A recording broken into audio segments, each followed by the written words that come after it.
Hi friends, ಎಲ್ಲರಿಗೂ ಕೂಡ ನಮಸ್ತೆ.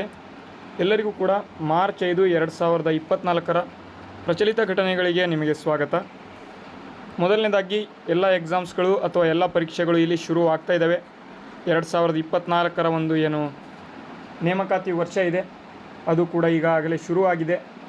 ಮುಂದೆ ಬರ್ತಕ್ಕಂತಹ ದಿನಗಳಲ್ಲಿ ಬೇರೆ ಬೇರೆ ನೇಮಕಾತಿಗಳು ಇಲ್ಲಿ ಈ ವರ್ಷದಲ್ಲಿ ಕಂಡು ಬರ್ತವೆ. ಎಲ್ಲ ನೇಮಕಾತಿಗಳಲ್ಲಿ ಯಾವುದಾದ್ರೂ ಒಂದು ಹುದ್ದೆಗಳನ್ನು ಪಡೆದುಕೊಳ್ಳೋದಕ್ಕೆ ನಮ್ಮ ಒಂದು ಚಾನಲ್ನ ನೋಡ್ತಾ ಇರ್ತಕ್ಕಂಥ ಸ್ಪರ್ಧಾ ಮಿತ್ರರಿಗೆ ಎಲ್ಲರಿಗೂ ಕೂಡ ಮೊದಲನೇದಾಗಿ ನಮಸ್ಕಾರಗಳನ್ನ ಹೇಳ್ತಾ ನೋಡಿ, ಪ್ರತಿದಿನ ನಮ್ಮ ಒಂದು ತರಗತಿಗಳನ್ನು ಇನ್ನು ಮುಂದೆ ನೋಡ್ತಾ ಹೋಗಿ. ನಿಮಗೆ ಇಲ್ಲಿ ಕರೆಂಟ್ ಅಫೇರ್ಸ್ ಅಥವಾ ಪ್ರಚಲಿತ ಘಟನೆಗಳ ಬಗ್ಗೆ ಯಾವ ಒಂದು ಪ್ರಶ್ನೆ ಮ್ಯಾಕ್ಸಿಮಮ್ ಇಲ್ಲಿ FDA, SDA ಮತ್ತು VAO ಹುದ್ದೆಗಳಲ್ಲಿ ಯಾವುದೇ ಪ್ರಶ್ನೆಯಲ್ಲಿ ಕರೆಂಟ್ ಅಫೇರ್ಸಿಂದ ನಿಮಗೆ ಇಲ್ಲಿ ಬೇರೆ ಪ್ರಶ್ನೆ ಬರೋದಿಲ್ಲ. ನೆಕ್ಸ್ಟ್ ಇಲ್ಲಿ KS ಪ್ರಶ್ನೆಗಳಲ್ಲಿ ನಮಗೆ ಗೊತ್ತಿದೆ, ಈ ಥರ ಹೇಳೋದಕ್ಕೆ ಆಗೋದಿಲ್ಲ. ಯಾಕೆ ಅಂತಾನೆ KS ಪ್ರಶ್ನೆ ಪತ್ರಿಕೆ ಯಾವ ರೀತಿ ತೆಗಿತಾರೆ ಅಂತ ಎಲ್ಲರಿಗೂ ಕೂಡ ಗೊತ್ತಿರ್ತದೆ. ಇದರಲ್ಲಿ ಮ್ಯಾಕ್ಸಿಮಮ್ ಬರ್ತಕ್ಕಂಥ ಒಂದು ಪ್ರಶ್ನೆ ರೀತಿಯಲ್ಲಿ ನಿಮಗೆ ತರಗತಿಗಳನ್ನು ತೆಗೆದುಕೊಂಡು ಹೋಗ್ತೇವೆ. ಆದರೆ FDA ಆಗಿರ್ಬೋದು, SDA ಆಗಿರ್ಬೋದು, ವಿಲೇಜ್ ಅಕೌಂಟೆಂಟ್ ಹುದ್ದೆಗಳು ಆಗಿರ್ಬೋದು, ಈ ಹುದ್ದೆಗಳಲ್ಲಿ ಯಾವುದೇ ಆದಂಥ ಒಂದು ಪ್ರಶ್ನೆ ಮಿಸ್ ಆಗೋದಿಲ್ಲ. ಈ ರೀತಿಯಾಗಿ ನಾವು ನಿಮಗೆ 100% ರೀತಿಯಲ್ಲಿ ಕರೆಂಟ್ ಅಫೇರ್ಸನ್ನು ನಾನು ನಿಮಗೆ ತೆಗೆದುಕೊಂಡು ಬರ್ತಾ ಹೋಗ್ತಾ ಇದ್ದೇನೆ. ಅದಕ್ಕಾಗಿ ಯಾರು ಕೂಡ ಇಲ್ಲಿ ಎಲ್ಲೂ ಕೂಡ ಹೋಗಬೇಕಾಗಿಲ್ಲ, ಡೈರೆಕ್ಟಾಗಿ ನಮ್ಮ ಒಂದು ಚಾನಲಲ್ಲಿ ನೀವು ತರಗತಿಗಳನ್ನು ನೋಡ್ಕೊಳ್ತಾ ಹೋಗ್ಬೋದು. ಇಲ್ಲಿ ಇವತ್ತಿನ ಒಂದು ಪ್ರಶ್ನೆ ಏನಪ್ಪ ಇದೆ ಅಂತಂದರೆ, ಪ್ರಸ್ತುತ ಹಿಮಾಚಲ ಪ್ರದೇಶದ ಮುಖ್ಯಮಂತ್ರಿ ಯಾರಾಗಿದ್ದಾರೆ ಅಂತ. ಈ ಒಂದು ಪ್ರಶ್ನೆ ಯಾಕಪ್ಪ ಬಂತು ಅಂತಂದರೆ, ಇತ್ತೀಚೆಗೆ ಸ್ತ್ರೀಯರಿಗೆ ಹಿಮಾಚಲ ಪ್ರದೇಶದಲ್ಲಿ 1500 ರೂಪಾಯಿ ಕೊಟ್ಟಿದ್ದಾರೆ, ದಿಲ್ಲಿಯಲ್ಲಿ 1000 ರೂಪಾಯಿ ಕೊಡ್ತಾಯಿದ್ದಾರೆ. ಅಂದರೆ 18 ವರ್ಷಕ್ಕಿಂತ ಮೇಲ್ಪಟ್ಟವರಿಗೆ ಇಲ್ಲಿ ದಿಲ್ಲಿಯಲ್ಲಿ, ದೆಹಲಿಯಲ್ಲಿ 1000 ರೂಪಾಯಿ ಕೊಡ್ತಾಯಿದ್ದಾರೆ. ಮತ್ತು ಹಿಮಾಚಲ ಪ್ರದೇಶದಲ್ಲಿ 1500 ರೂಪಾಯಿ ಇಲ್ಲಿ ಕೊಟ್ಟಿದ್ದಾರೆ. ಯಾರಿಗೆ ಅಂತ? ಸ್ತ್ರೀಯರಿಗೆ, ಮಹಿಳೆಯರಿಗೆ. ನಮ್ಮ ಒಂದು ಕರ್ನಾಟಕದಲ್ಲಿ ಗೃಹಲಕ್ಷ್ಮಿ ಯೋಜನೆ ಏನಿದೆ, ಗೃಹಲಕ್ಷ್ಮಿ ಯೋಜನೆ, ಅದೇ ರೀತಿಯಲ್ಲಿ ಹಿಮಾಚಲ ಪ್ರದೇಶದಲ್ಲಿ ಅವರು ಕೂಡ ಇಲ್ಲಿ 1500 ರೂಪಾಯಿ ಕೊಡಬೇಕು ಅಂತ ಇಲ್ಲಿ ಕೊಟ್ಟಿದ್ದಾರೆ. ಹಾಗಾದರೆ ನಿಮಗೆ ಇಲ್ಲಿ ಏನಪ್ಪ ಕೇಳಿದ್ದಾರೆ ಅಂತಂದರೆ, ಅವರು ನ್ಯೂಸಲ್ಲಿರೋ ಕಾರಣದಿಂದಾಗಿ ಹಿಮಾಚಲ ಪ್ರದೇಶದ ಒಂದು ಮುಖ್ಯಮಂತ್ರಿ ಯಾರಿದ್ದಾರೆ ಅಂತ ಇಲ್ಲಿ ಪ್ರಶ್ನೆ ಕೇಳಿಬಿಡ್ಬೋದು. ಬೇರೆ ಬೇರೆ ಫ್ರೀ ಕೋಚಿಂಗ್ ಆಗಿರ್ಬೋದು, ಮತ್ತು ಇಲ್ಲಿ FDA, SDA ಎಕ್ಸಾಮ್ ಆಗಿರ್ಬೋದು, ಎಲ್ಲ ಎಕ್ಸಾಮ್ಗಳಲ್ಲಿ ಈ ರೀತಿಯಾಗಿ ಪ್ರಶ್ನೆಗಳು ಬಂದಿದ್ದಾವೆ ಮೊದಲೆಲ್ಲ. ಅದಕ್ಕಾಗಿ ಇಲ್ಲಿ ಹಿಮಾಚಲ ಪ್ರದೇಶದ ಒಂದು CM ಇಲ್ಲಿ ಸುಖವಿಮಾ ದಾರಿ ಅಂತಕ್ಕಂಥವ್ರು ಇಲ್ಲಿದ್ದಾರೆ ನೋಡಿ. ಇಲ್ಲಿ ಎಲ್ಲಿ ಅಂತ ಸುಖವಿಮ್ ದಾರ್ ಸಿಂಗ್ ಇಲ್ಲಿದೆ. ಇದನ್ನು ಆರ್ಟಿಕಲ್ ಹೇಳಬೇಕಾದ್ರೆ ಇನ್ನೂ ಹೆಚ್ಚಿನದಾಗಿ ಮಾಹಿತಿಗಳನ್ನು ನೋಡೋಣ. ಅದೇ ರೀತಿ ಇನ್ನೂ ಕೂಡ 3 ಕೊಟ್ಟಿದ್ದಾರೆ. ಕೇಜ್ರಿವಾಲ್ ಅಂತ ಕೊಟ್ಟಿದ್ದಾರೆ, ಲಾಲ್ಡು ಹೋಮಾ ಅಂತ ಕೊಟ್ಟಿದ್ದಾರೆ, ಸ್ಟಾಲಿನ್ ಅಂತ ಕೊಟ್ಟಿದ್ದಾರೆ. ಇಲ್ಲಿ ಸ್ಟಾಲಿನ್ ಎಲ್ಲರೂ ಕೂಡ ಗೊತ್ತಿದೆ, ತಮಿಳುನಾಡು ಅಂತ ಗೊತ್ತಿದೆ. ಲಾಲ್ಡು ಹೋಮಾ ಇಲ್ಲಿ ಯಾವುದಪ್ಪ ಅಂತಂದರೆ ಮಿಜೋರಾಂ ಇಲ್ಲಿ ಲಾಲ್ಡು ಹೋಮಾ ಆಗಿರ್ತಾರೆ. ಕೇಜ್ರಿವಾಲ್ರಿಗೂ ಕೂಡ ಗೊತ್ತಿರುತ್ತೆ, ದೆಹಲಿ ಒಂದು CM ಆಗಿರ್ತಾರೆ. ಓಕೆ, ಎಲ್ಲರಿಗೂ ಕೂಡ ಗೊತ್ತಾಗಿದೆ ಅಂತ ಅಂದ್ಕೊಂಡಿದ್ದೇನೆ. ಈ ಒಂದು ಕ್ಲಾಸಸ್ಗಳನ್ನು ಯಾರ್ಯಾರು ನೋಡ್ತಿದ್ದಾರೆ ಎಲ್ಲರೂ ಕೂಡ ನೀವು ಡೈರೆಕ್ಟಾಗಿ ನಮ್ಮ ಒಂದು ಟೆಲಿಗ್ರಾಮ್ನ ಜಾಯ್ನ್ ಆಗಿ, ಮತ್ತು ಇಲ್ಲಿ ನೀವು ಕ್ಲಾಸಸ್ಗಳನ್ನು ನೋಡ್ಕೊಳ್ತಾ ಇಲ್ಲಿ ನೋಟ್ಸ್ ಮಾಡ್ಕೊಳ್ತಾ ಹೋಗಿ, ನಿಮಗೆ ಹೆಲ್ಪ್ಫುಲ್ ಅಥವಾ ಉಪಯುಕ್ತ ಇಲ್ಲಿ ಆಗ್ತದೆ. ಓಕೆ, ಬನ್ನಿ ಈಗ ಡೈರೆಕ್ಟಾಗಿ ಕರೆಂಟ್ ಅಫೇರ್ಸನ್ನು ನೋಡ್ಕೊಳ್ತಾ ಹೋಗೋಣ.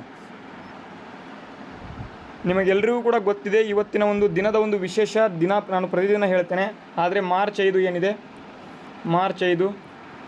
ಇವತ್ತಿನ ಒಂದು ದಿನ ವಿಶೇಷ ಏನು ಇಲ್ಲದೆ ಇರೋ ಕಾರಣದಿಂದಾಗಿ ಯಾವುದೇ ಆದಂಥ ಒಂದು ನ್ಯೂಸ್ ಬಂದಿಲ್ಲ.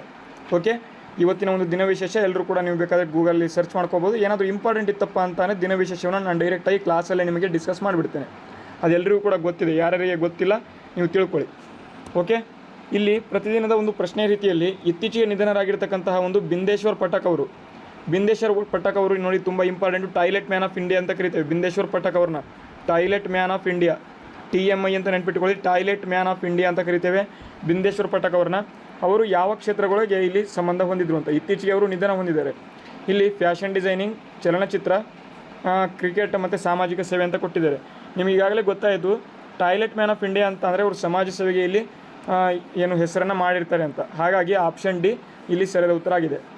ಅದೇ ರೀತಿ ಇವರ ಬಗ್ಗೆ ಮಾಹಿತಿ ನೋಡೋದಾದರೆ, ಸುಲಭ್ ಇಂಟರ್ನ್ಯಾಷನಲ್ ಸ್ಥಾಪಕ, ಪದ್ಮಭೂಷಣ ಪುರಸ್ಕೃತ ಮತ್ತು ಸಮಾಜ ಸೇವಕ ಬಿಂದೇಶ್ವರ್ ಪಟಕ್ ಅವರು 80ನೇ ವಯಸ್ಸಿನಲ್ಲಿ ನಿಧನರಾಗಿರ್ತಾರೆ. ಪಾಠಕ್ ಅವರು ಇಲ್ಲಿ ಭಾರತ ಮೂಲದ ಸಾಮಾಜಿಕ ಸೇವಾ ಸಂಸ್ಥೆಯಾದ Sulabh international toilet man of India ಅಂತಲೂ ಕೂಡ ಇವ್ರನ್ನ ಕರೀತಾರೆ, ಟಾಯ್ಲೆಟ್ ಮ್ಯಾನ್ ಆಫ್ ಇಂಡಿಯಾ ಅಂತ. ಇಲ್ಲಿ ತ್ಯಾಜ್ಯ ನಿರ್ವಹಣೆ ಮತ್ತು ಇಲ್ಲಿ ಶಿಕ್ಷಣದ ಮೂಲಕ ಸುಧಾರಣೆಗಳನ್ನು ಉತ್ತೇಜನ ಮಾಡಲು ಇಲ್ಲಿ ಕೆಲಸ ಮಾಡ್ತಿದೆ. ಈ ರೀತಿಯಾಗಿ ಅವರು ಮಾಡಿದ್ದಾರೆ. ಶೌಚಾಲಯದ ವ್ಯವಸ್ಥೆಯನ್ನು ಭಾರತಕ್ಕೆ ಇಲ್ಲಿ ತಂದ ಕೀರ್ತಿ ಅವರಿಗೆ ಸಲ್ಲುತ್ತದೆ. 2 ಏಪ್ರಿಲ್ 1943ರಲ್ಲಿ ಬಿಹಾರದ ರಾಂಪುರ ಎಂಬಲ್ಲಿ ಜನಿಸಿದ ಬಿಂದೇಶ್ವರ್ ಪಟಕ್ ಅವರ ಒಂದು ಗ್ರಾಮದಲ್ಲಿ ಶೌಚಾಲಯ ವ್ಯವಸ್ಥೆ ಇಲ್ಲದನ್ನು ಕೊಂಡು ಅಲ್ಲಿಂದಲೇ ಅವರು ಶೌಚಾಲಯದ ಮಹತ್ವವನ್ನು ಗ್ರಾಮಸ್ಥರಲ್ಲಿ ಮೂಡಿಸುವ ಒಂದು ಪಣ ತೊಟ್ಟು ರಾಷ್ಟ್ರವ್ಯಾಪಿಯಲ್ಲಿ ಅವರು ನ್ಯೂಸನ್ನು ಮಾಡಿಕೊಂಡ್ರು. ಅದಕ್ಕಾಗಿ ಇತ್ತೀಚೆಗೆ ಆಗಸ್ಟ್ 15, 2023ರಂದು ಇವರು ಇಹಲೋಕ ತ್ಯಜಿಸಿದ್ದಾರೆ. ಅದಕ್ಕಾಗಿ ಇತ್ತೀಚೆಗೆ ಅವರು ಡೆತ್ ಆಗಿದ್ದಾರೆ.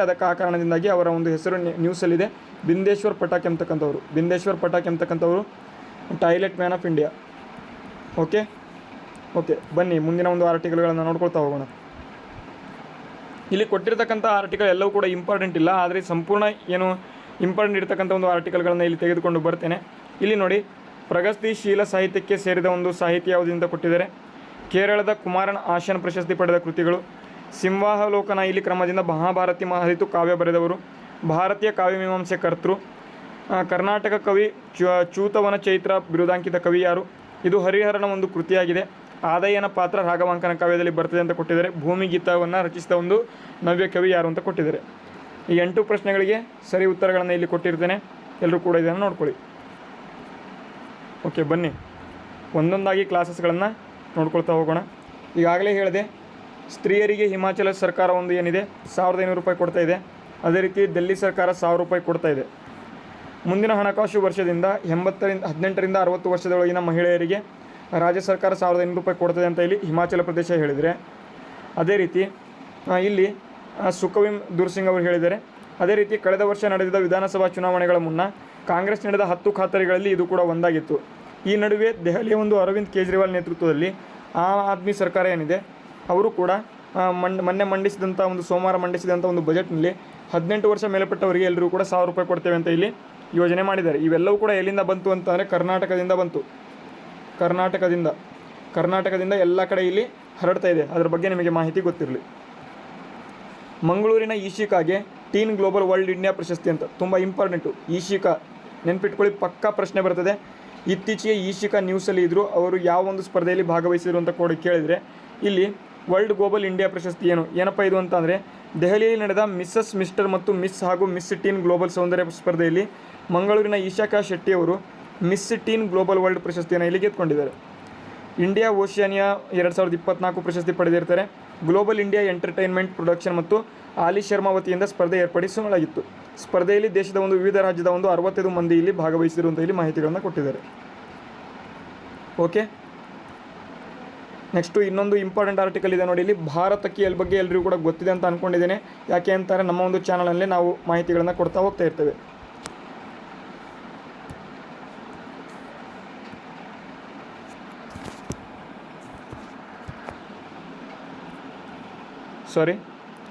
ಇಲ್ಲಿ ಭಾರತಕ್ಕಿ ಬಗ್ಗೆ ಎಲ್ಲರಿಗೂ ಕೂಡ ಮಾಹಿತಿ ಗೊತ್ತಿದೆ. ಭಾರತಕ್ಕಿ ಏನಿದೆ 29 ರೂಪಾಯಿಯಂತೆ 1 kg ಅಕ್ಕಿಯನ್ನು ಕೊಡ್ತಾ ಇದೆ. ಈ ಒಂದು ಏನು ಭಾರತಕ್ಕಿ ಇದೆ, ಯಾವ ಅಕ್ಕಿ ಅಂತಂದರೆ ಸೋನಾ ಮಸೂರಿ ಅಕ್ಕಿ ಅಂತ ಎಲ್ಲರೂ ಕೂಡ ಕೇಳಿರ್ತೀರ. ಮತ್ತು ಇಲ್ಲಿ ಬಸ್ಮತಿ ರೈಸ್ ಅಂತ ಎಲ್ಲರೂ ಕೂಡ ಕೇಳಿರ್ತೀರ. ಈ ರೀತಿಯಾಗಿ ಅತ್ಯಂತ ನ್ಯೂಟ್ರಿಷನಲ್ ಫುಡ್ ಆಗಿರ್ತಕ್ಕಂಥ ಒಂದು ಭಾರತಕ್ಕಿ ಏನಿದೆ ಕರ್ನಾಟಕದಲ್ಲಿ 29 ರೂಪಾಯಿಗೆ ಮಾರಬೇಕು ಅಂತ ಇತ್ತೀಚೆಗೆ ನ್ಯೂಸ್ ಆಯಿತು. 29 ರೂಪಾಯಿಂದ ಮಾರಬೇಡಿ ಅಂತ ಇಲ್ಲಿ ತುಂಬ ಜನ ಇಲ್ಲಿ ಪ್ರೊಟೆಸ್ಟನ್ನು ಮಾಡಿದರು. ಆದರೂ ಕೂಡ 29 ರೂಪಾಯಿಂದಲೇ ಮಾರ್ತೀವಿ ಅಂತ ಇಲ್ಲಿ ಕೊಟ್ಟಿದ್ದಾರೆ.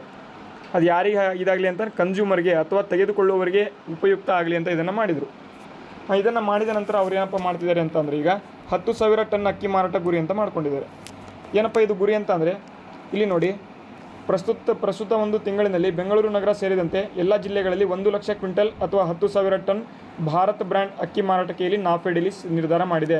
ನಾಫೆಡ್ ಅಂತಂದರೆ ಏನು ಅಂತಂದರೆ, ನಾಫೆಡ್ ನ್ಯಾಷನಲ್ ಫೆಡರೇಷನ್ ಅಂತ ಕರಿತೇವೆ ಇದನ್ನು. ಈ ಒಂದು ನಾಫೆಡ್ ಏನಿದೆ 1987ರಲ್ಲಿ ಇಲ್ಲಿ ಸ್ಥಾಪನೆಯಾಗಿದೆ. ಈ ಒಂದು ನಾಫೆಡ್ನಿಂದ ಭಾರತ್ ಅಕ್ಕಿ ಬ್ರ್ಯಾಂಡನ್ನು ಇಲ್ಲಿ ಮಾರಾಟ ಮಾಡ್ತಾರೆ. ದೆಹಲಿಯಲ್ಲಿ ಫೆಬ್ರವರಿ ಭಾರತ್ ಬ್ರ್ಯಾಂಡ್ ಅಕ್ಕಿ ಮಾರಾಟಕ್ಕೆ ಸರ್ಕಾರ ಚಾಲನೆ ನೀಡಿದ್ದು, ಪ್ರತಿ ಅಕ್ಕಿಗೆ ಕೆಜಿಗೆ 29 ರೂಪಾಯಿಂದ ಮಾರಾಟ ಮಾಡ್ತಾಯಿದ್ದಾರೆ. 2,800 ಟನ್ ಅಕ್ಕಿ ಇಲ್ಲಿ ಮಾರಾಟ ಮಾಡಲಾಗಿದೆ ಈಗಾಗಲೇ ನಾಫೆಡ್ ಮೂಲಕ. ಇನ್ನೂ ಕೂಡ ಬರ್ತಕ್ಕಂಥ ದಿನಗಳಲ್ಲಿ 10,000 ಕೆಜಿ ಅಕ್ಕಿಗಳನ್ನು ಅಥವಾ ಟನ್ಗಳನ್ನು ನಾವು ಮಾರಾಟ ಮಾಡ್ತೀವಿ ಅಂತ ಇಲ್ಲಿ ಕೊಟ್ಟಿದ್ದಾರೆ. ನೆಕ್ಸ್ಟು ಇನ್ನೊಂದು ಆರ್ಟಿಕಲ್ ಇದೆ, ICC ತಿಂಗಳ ಆಟಗಾರ ಪ್ರಶಸ್ತ ಒಂದು ರೇಸ್ನಲ್ಲಿ ಜೈಸ್ವಾಲ್ ಅಂತ. ಅಂದರೆ ಫೆಬ್ರವರಿ ತಿಂಗಳಿನಲ್ಲಿ ICC ತಿಂಗಳ ಆಟಗಾರ ಜೈಸ್ವಾಲ್ ಅವರಿಗೆ ಸಿಗ್ತಕ್ಕಂಥ ಒಂದು ಇದಿದೆ. ಯಾಕೆ ಅಂತಾನೆ ಅವರು ರೇಸ್ನಲ್ಲಿದ್ದಾರೆ. ಭಾರತದ ಯುವ ತಾರ ಬ್ಯಾಟರ್ ಯಶಸ್ವಿ ಜೈಸ್ವಾಲ್ ಅವರಿಗೆ ICC ಫೆಬ್ರವರಿ ತಿಂಗಳ ಆಟಗಾರ ಪ್ರಶಸ್ತಿಗೆ ನಾಮನಿರ್ದೇಶನಗೊಂಡಿದ್ದಾರೆ. ಅವರ ಜೊತೆಗೆ ನ್ಯೂಜಿಲೆಂಡ್ನ ಕೇನ್ ವಿಲಿಯಮ್ಸನ್ ಅವರು, ಶ್ರೀಲಂಕಾದ ಒಂದು ಪತು ನಿಸ್ಸಾಂಕ ಕೂಡ ಇಲ್ಲಿ ಪ್ರಶಸ್ತಿ ರೇಸ್ನಲ್ಲಿ ಇರತಕ್ಕಂಥದ್ದು. ಜೈಸ್ವಾಲ್ ಇಂಗ್ಲೆಂಡ್ ವಿರುದ್ಧ ಟೆಸ್ಟ್ ಸರಣಿಯಲ್ಲಿ 2 ದ್ವಿಶತಕ ಸೇರಿದಂತೆ 655 ರನ್ಗಳ ಇಲ್ಲಿ ಕಲೆ ಹಾಕಿರ್ತಾರೆ. ಮತ್ತು ಮಾಲ್ಡೀವ್ಸ್ ಭಾರತದಿಂದ ಸಡ್ಡು ಅಂತ ಕೊಟ್ಟಿದ್ದಾರೆ. ಆ ದೇಶದ ಸಮೀಪವೇ ನೌಕಾನೆಲೆ ಅಂತ ಕೊಟ್ಟಿದ್ದಾರೆ. ಇದರ ಬಗ್ಗೆ ನೋಡ್ಕೊಳ್ಳಿ. ಹುಲಿ ಅಂತ ಇಲ್ಲಿ ಒಂದು ಆರ್ಟಿಕಲ್ ಇದೆ, ಅದನ್ನು ಕೂಡ ನೋಡ್ಕೊಳ್ಳಿ. ಓಕೆ, ಇವಾಗಿದ್ದು ಇವತ್ತಿನ ಒಂದು ಆರ್ಟಿಕಲ್ಗಳು. ನೆರೆಯ ರಾಷ್ಟ್ರಗಳಿಗೆ ವ್ಯಾಪಾರ ಹೆಚ್ಚಳ ಅಂತ ಕೊಟ್ಟಿದ್ದಾರೆ. ಚೀನಾದ ಒಂದು ಮಾಹಿತಿ ಇದು. ಏನಪ್ಪ ಇದು ಅಂತಂದರೆ, ದಕ್ಷಿಣ ಚೀನಾ ಸಮುದ್ರ ವಿವಾದ ಮತ್ತು ಪೂರ್ವ ಲಡಾಖ್ ಗಡಿ ವಿಚಾರಕ್ಕೆ ಸಂಬಂಧಪಟ್ಟಂತೆ ಭಾರತ ಸೇರಿದಂತೆ ಏಷ್ಯಾದ ನೆರೆಯ ಒಂದು ದೇಶಗಳೊಂದಿಗೆ ಬಿಕ್ಕಟ್ಟು ಇಲ್ಲಿ ಹೆಚ್ಚಾಗಿದೆ ಎಂಬುದನ್ನು ಚೀನಾ ಇಲ್ಲಿ ಅಲ್ಲಗಳೆದಿದೆ. ಅಲ್ಲದೆ belt and road initiative BLI ಅಂತ ಕರಿತೇವೆ, ಬೆಲ್ಟ್ ಆ್ಯಂಡ್ ರೋಡ್ BRI ಯಾವ ಒಂದು ಇನಿಷಿಯೇಟಿವ್ ಅಂತಂದರೆ ಚೀನಾ ಜೊತೆಗೆ ಬೇರೆ ಬೇರೆ ದೇಶಗಳು ಇಲ್ಲಿ ಪಾಕಿಸ್ತಾನ ಆಗಿರ್ಬೋದು, ಶ್ರೀಲಂಕಾ ಆಗಿರ್ಬೋದು, ಬೇರೆ ಬೇರೆ ದೇಶಗಳು ಸೇರಿಕೊಂಡು ಮಾಡಿರ್ತಕ್ಕಂಥ ಒಂದು ಬೆಲ್ಟ್ ಆ್ಯಂಡ್ ರೋಡ್ ಇನಿಷಿಯೇಟಿವ್ ಏನಿದೆ ಅದು ನಮ್ಮೊಂದು ಚೀನಾದಿಂದ ಆದರೆ, ಅದೇ ರೀತಿ ನೆಕ್ಲೆಸ್ ಆಫ್ ಡೈಮಂಡ್ ಅಂತ ಕರಿತೇವೆ. ಭಾರತ ಏನಪ್ಪ ಮಾಡಿದೆ ಅಂತಂದರೆ ನೆಕ್ಲೆಸ್ ಆಫ್ ಡೈಮಂಡ್ ನೆನ್ಪಿಟ್ಕೊಳ್ಳಿ, ನೆಕ್ಲೆಸ್ ಆಫ್ ಡೈಮಂಡ್ ಯಾವುದಪ್ಪ ಮಾಡಿದೆ ಅಂತಂದರೆ ಭಾರತ ಇಲ್ಲಿ ಮಾಡಿರ್ತಕ್ಕಂಥದ್ದು. ಇದರ ಬಗ್ಗೆ ಕೂಡ ಮಾಹಿತಿ ಗೊತ್ತಿರಲಿ, ಇದರ ಬಗ್ಗೆ ಇಲ್ಲಿ ಈ ಒಂದು ಆರ್ಟಿಕಲಲ್ಲಿ ಕೊಟ್ಟಿದ್ದಾರೆ. ಇವಾಗಿದ್ದು ಇವತ್ತಿನ ಒಂದು ಪ್ರಚಲಿತ ಘಟನೆಗಳು. ಸ್ವಲ್ಪ ಸ್ಪೀಡ್ ಆಗಿತ್ತು ಅಂತಾನೆ ಎಲ್ಲರೂ ಕೂಡ ಕಮೆಂಟ್ ಮಾಡಿ ತಿಳಿಸಿ. ಮತ್ತು ಈ ಒಂದು ವಿಡಿಯೋ ನಿಮಗೆ ಉಪಯುಕ್ತ ಆಗಿದೆ, ವಿಡಿಯೋಗೆ ಒಂದು ಲೈಕ್ ಮಾಡಿ, ಶೇರ್ ಮಾಡಿ, ಸಬ್ಸ್ಕ್ರೈಬ್ ಯಾರಾದರೂ ಮಾಡಿಲ್ಲ ಅಂತಂದರೆ ಸಬ್ಸ್ಕ್ರೈಬ್ ಕೂಡ ಮಾಡ್ಕೋಬೋದು. ವಿಡಿಯೋನ ಮುಗಿಸ್ತಾ ಇದ್ದೇನೆ. ಜೈ ಹಿಂದ್, ವಂದೇ ಮಾತರಂ.